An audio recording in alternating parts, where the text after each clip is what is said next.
प्रभु यीशु मसीह के नाम में आपको अनुग्रह, शांति और आशीष मिले। जनवरी 12, 2010 यानी आज से करीब 12 साल पहले एक बहुत बड़ा भूकंप अर्थक्वेक हैती देश पर आया। और ये एक छोटा सा देश है और अगर आप नक्शा देखते हैं तो नॉर्थ अमेरिका और साउथ अमेरिका के करीब करीब बीच में ये समुंदर के आ, से चारों ओर घिरा हुआ ये देश हमें मिलता है। और काफ़ी नुकसान हुआ, बहुत बड़ा भूकंप था ये। तो जनवरी 12 को 2010 को पहला भूकंप आया और जो सबसे पावरफुल था, जिसने बहुत नुकसान किया। और 12 दिन तक और भूकंप आते रहे, करीब 52 भूकंप आए। पहले जैसे बहुत पावरफुल नहीं थे, थोड़े कम थे, लेकिन 52 आफ्टर शॉक्स भूकंप वहां पर आए उन 12 दिनों में।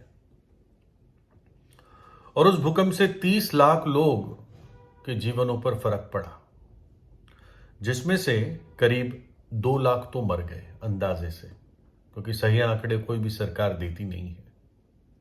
लेकिन अगर हम अंदाज लगाए तो 2 लाख लोग तो उस भूकंप में मर गए और करीब 2.5 लाख घर या मकान टूट गए, लोगों के घर बर्बाद हो गए, 2.5 लाख परिवारों के। और 30,000 जो दफ्तरों के इमारतें होती है, कमर्शियल बिल्डिंग्स, वो टूट गई या बहुत बुरी तरह डैमेज हो गई। और कुछ लोग तो बहुत तेजी से निकल गए थे हैटी से, और लोग छोड़ छोड़ के जाने लगे, क्योंकि 12 दिन तक ये चलता रहा। लेकिन एक परिवार था, डेसार्मीस फैमिली, उनका लास्ट नेम, टाइटल उनका डेसार्मीस था। और इन्होंने करीब 2 हफ्ते बाद हैटी को छोड़ा। और इस परिवार में एक जवान था, जवान यानी 34 वर्ष का एक व्यक्ति था, जिनका नाम पियर डेसार्मीस था। और शायद ये सबसे जिम्मेदार था परिवार में। और इसने क्या किया कि इसके जान पहचान थी राजधानी में, हैटी की राजधानी पोर्ट आओ प्रिंस है। पोर्ट आओ प्रिंस, जैसे हमारे यहाँ दिल्ली है तो वहाँ पोर्ट आओ प्रिंस है। तो आप सोच सकते हैं जब भूकंप आया तो कैसे पूरा देश एक तरह से हाहाकार में होगा, मुश्किल में होगा। लेकिन उसकी इतनी जान पहचान थी कि उसने अपने लिए, अपने माँ बाप के लिए, उसके 2 भाइयों के लिए, उनके परिवारों के लिए, मतलब पत्नियां, हो सकता है बच्चे हो तो, और शायद 3 कज़न भी थे, तो टोटल 9 लोग ने को फ्लाइट में बिठा दिया उसने, और वो साउथ अमेरिका चले गए, क्योंकि शायद साउथ अमेरिका जाना ज़्यादा आसान था। तो इस प्रकार से ये परिवार, डेसार्मीस फैमिली, हैटी छोड़कर वो चिली जो देश है वहां पर पहुंच गए, सैंटियागो शहर में। और 23 जनवरी को वो यहां पर आ चुके। 2010 की बात चल रही है। लेकिन इस शहर में आने के बाद, साउथ अमेरिका में आने के बाद, ठीक करीब 1 महीना और 4 दिन बाद काफी बड़ा और भयंकर भूकंप वहां पर भी आया। मानो कि भूकंप उनका पीछा कर रहा था। और ये बात क्यों हम देख रहे हैं, इस बात को समझने के लिए कि इस धरती पर कोई भी सुरक्षित स्थान नहीं है मनुष्य के लिए। कहीं भी कोई गारंटी नहीं है कि आदमी सुरक्षित है। राजा अपने किले में सुरक्षित नहीं है, बड़े से बड़ा नेता अपनी सारी सिक्योरिटी के बीच में भी सुरक्षित नहीं है। अमेरिका के प्रेसिडेंट ऐसे रहे हैं जिनके पास इतनी सिक्योरिटी होती है, फिर भी उनका असैसिनेशन हुआ है।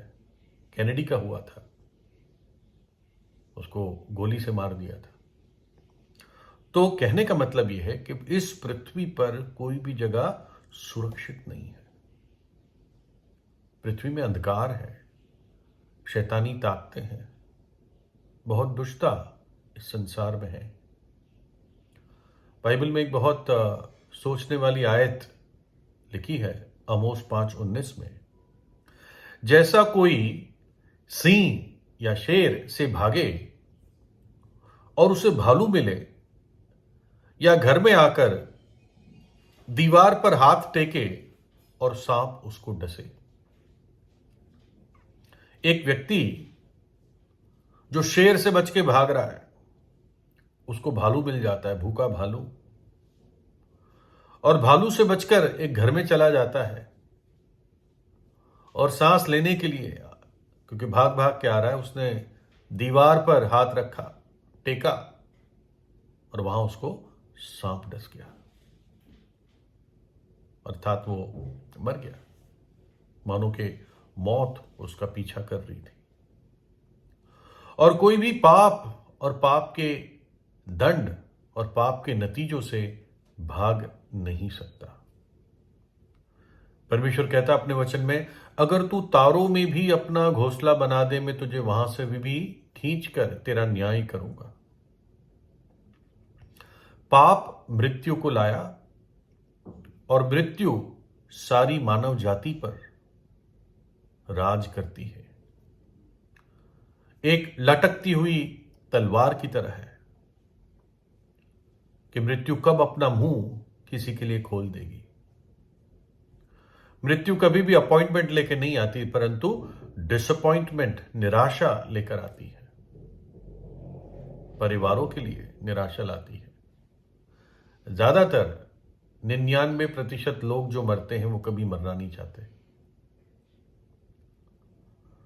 और जब हम अनंत काल के दृष्टिकोण से देखते हैं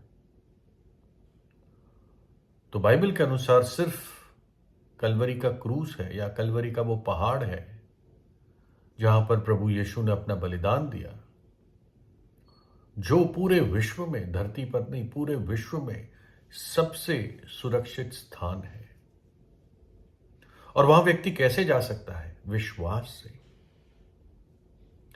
विश्वास से, क्योंकि यही वो स्थान था जहां पर परमेश्वर के पुत्र ने, प्रभु यीशु ने, परमेश्वर के सारे क्रोध को जो पाप के प्रति था, सारी सजा को जो पाप के प्रति था, सारा दंड था जो पाप के लिए था, वो सब परमेश्वर के पुत्र ने अपने ऊपर मनुष्य की देह में आकर उसने सह लिया।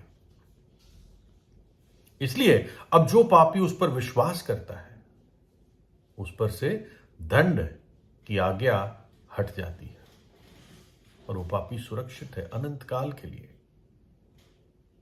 अब कोई उसको परमेश्वर के सुरक्षित हाथ से नहीं छीन सकता। अब उसको नरक के दंड का डर नहीं है, क्योंकि पाप क्षमा हो गया। पाप ही है जो मनुष्य को नरक की आग में ले जाता है, जहां पर रोना और दांतों का पीसना है। लेकिन प्रभु यीशु का लहू, जब एक पापी विश्वास करता है, उस पापी को शुद्ध कर देता है और उस पापी को परमेश्वर की दृष्टि में मासूम और धर्मी बना देता है, बाइज्जत बरी कर देता है। और आत्मा, उसकी आत्मा हिम के नाई श्वेत हो जाती है। तो कलवरी सबसे सुरक्षित स्थान है। परमेश्वर हमारा शरण स्थान और बल है। प्रभु यीशु हमारा शरण स्थान है। संकट में अति सहज से मिलने वाला सहायक है। पापी उस शरण स्थान में जाके शरण ले सकता है, अपने पापों से पश्चाताप करके, विश्वास करके और क्षमा पाके। यशाया 32:2 में हम इस तरह से पढ़ते हैं, मैं अंग्रेजी का हिंदी में अनुवाद कर रहा हूं। एक मनुष्य आंधी से छिपने का स्थान और बौछार से आड़ होगा, या निर्जल देश में जल के झरने, या तृप्त भूमि में बड़ी चट्टान की छाया। एक मनुष्य आंधी से छिपने का स्थान, बौछार से आड़ होगा, बौछार से बचाएगा, निर्जल देश में जल के झरने का वो काम करेगा, और तृप्त भूमि में बड़ी चट्टान की छाया का काम करेगा। कौन? एक मनुष्य। कैसे हो सकता है? क्योंकि वो मनुष्य किसके बारे में बात कर रहा है? वो मनुष्य शब्द वो प्रभु यीशु के बारे में बात कर रहा है। मैं और आप नहीं कर सकती है। निर्जल देश में कैसे कोई साधारण व्यक्ति जल का झरना बनेगा, या बड़ी चट्टान की छाया बनेगा, या बौछार से बचाएगा, या आंधी से छिपने का स्थान होगा? वो सिर्फ प्रभु यीशु है। परमेश्वर देहधारी होकर मनुष्य बनकर इस दुनिया में आया। कुंवारी के जरिए उसने जन्म लिया, 33.5 वर्ष इस जगत में जिया, और आखिर में क्रूस पर अपना प्राण दिया, और मृत्यु में से तीसरे दिन जी उठा। इसलिए प्रभु यीशु वो चट्टान है जहां पर मनुष्य भाग कर छिप सकता है और शरण पा सकता है, उद्धार पा सकता है, अनंत जीवन पाता है। आने वाले प्रकोप से भागे। प्रभु यीशु से प्रार्थना कीजिए, प्रभु यीशु आपको आशीष दे।